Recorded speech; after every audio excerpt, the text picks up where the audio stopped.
Qu'est-ce qui rend une personne extraordinaire?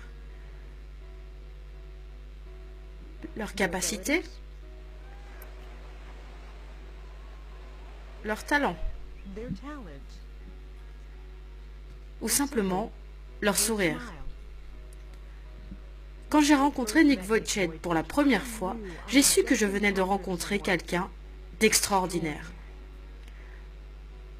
Dès l'instant où il a commencé à partager avec moi sa merveilleuse histoire, j'ai pu voir comment Dieu utilisait un homme sans bras ni jambes pour être ses mains et ses pieds. Mon père disait qu'il était à côté de ma mère lorsque j'étais en train de naître, et il a vu mon épaule sortir. Il a pâli. Il espérait que ma mère n'avait pas vu parce qu'il a remarqué que je n'avais pas de bras droit. Il a dû quitter la pièce. Il ne pouvait croire ce qu'il avait vu. Le docteur est arrivé et mon père lui a dit « Mon fils, il n'a pas de bras droit. » Et le docteur a répondu « Non, il n'a pas de bras du tout, ni de jambes. » Mon père n'en croyait pas ses oreilles. À l'église, tous étaient dans le deuil disant « Pourquoi Dieu a permis que quelqu'un naisse ainsi ?» Au début, ma mère ne voulait même pas me porter, ni m'allaiter.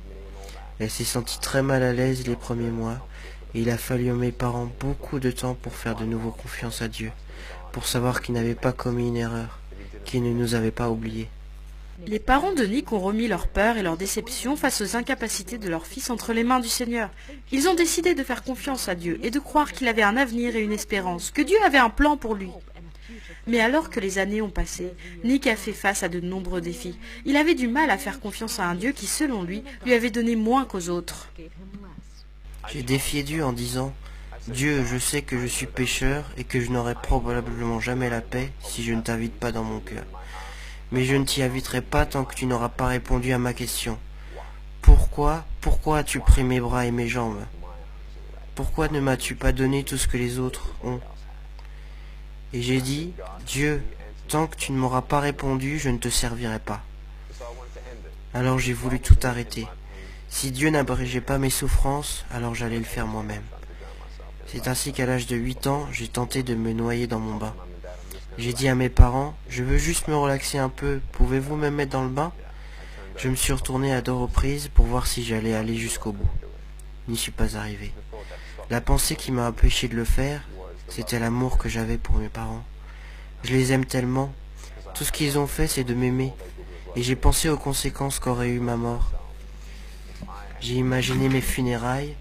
Je voyais que tout ce que ça apporterait serait un sentiment de culpabilité sur mes parents qui n'auraient rien pu faire de plus.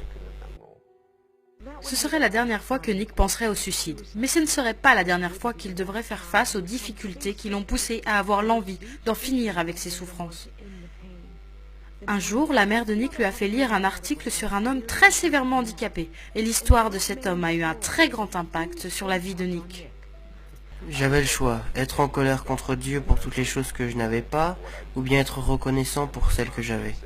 Ma mère m'a dit, Nick, Dieu va t'utiliser, je ne sais pas où ni comment, mais il va le faire. Et ces graines ont commencé à germer dans mon cœur. C'est là que j'ai compris que ça ne servait à rien d'être complet de l'extérieur quand on était brisé de l'intérieur. Et j'ai découvert que Dieu pouvait guérir sans changer les circonstances. J'ai donné ma vie à Jésus en lisant Jean 9 quand j'avais 15 ans. C'est l'histoire d'un homme qui arrive dans un village, il était aveugle de naissance. Jésus l'a vu et les gens disaient « Pourquoi cet homme est-il né ainsi ?» Jésus a répondu « C'est afin que les œuvres de Dieu soient manifestées en lui. » Et dans 2 Timothée 3,16, il est écrit que toute écriture est inspirée de Dieu. Et je crois que c'est Dieu qui m'a insufflé la vie et la foi. Cette foi est venue sur moi, cette paix est venue sur moi, et j'ai senti que Dieu avait répondu à ma question. Quelle était la question et quelle était la réponse? La question était pourquoi? Pourquoi m'as-tu créé ainsi? Et la réponse a été me fais-tu confiance? Voilà la question. Et quand on répond oui à cette question, rien d'autre n'est important. Mais pour vous en particulier, qu'est-ce qui vous a fait dire « Seigneur, je vais faire confiance à ta parole car elle a la vérité. Je vais te faire confiance même si je ne sais pas ce que tu me réserves pour demain. » Parce que je n'ai rien trouvé d'autre. Rien d'autre ne pouvait me donner la paix. Je savais que des jambes et des bras seuls ne pouvaient me donner la paix.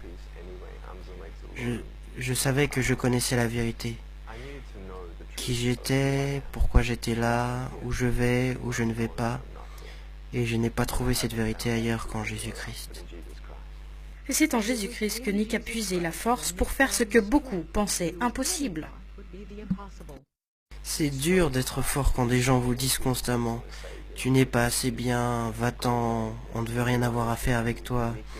Nick, tu n'es personne, Nick, tu ne peux pas faire ceci ou cela, Nick, Nick, Nick. » Dans la vie, si tu ne sais pas la vérité, tu ne peux pas être libre. Parce que tu crois que les mensonges sont la vérité. Mais on réalise qui nous sommes en vérité en lisant la parole de Dieu.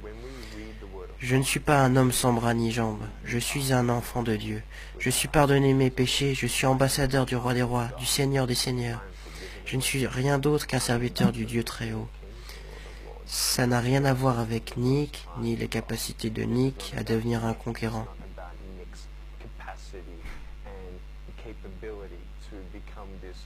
Je ne suis rien. Mais Dieu, en revanche, vit en moi, et maintenant je vis dans sa force.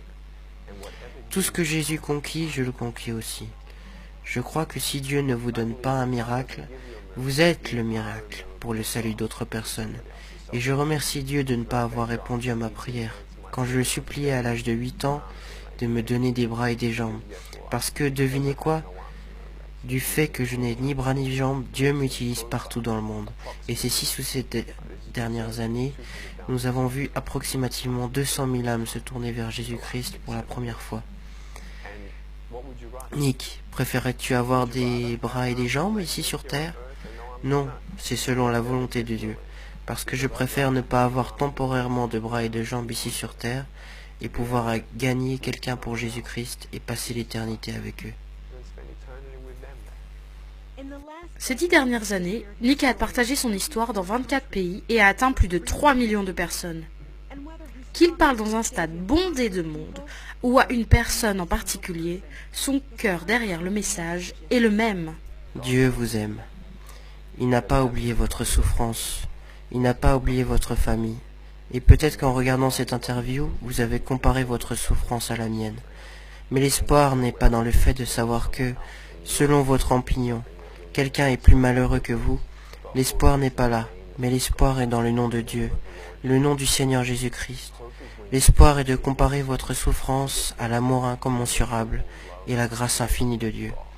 Ésaïe 40, 31 dit « Ceux qui s'attendent à l'Éternel renouvelleront leurs forces. Ils s'élèveront avec des ailes comme des aigles. » Je n'avais pas besoin que mes circonstances changent. Je n'avais pas besoin de bras et de jambes. J'ai besoin des ailes du Saint-Esprit et je vole, parce que je sais que Jésus me tient debout. N'abandonnez pas Dieu, car lui ne vous abandonnera jamais.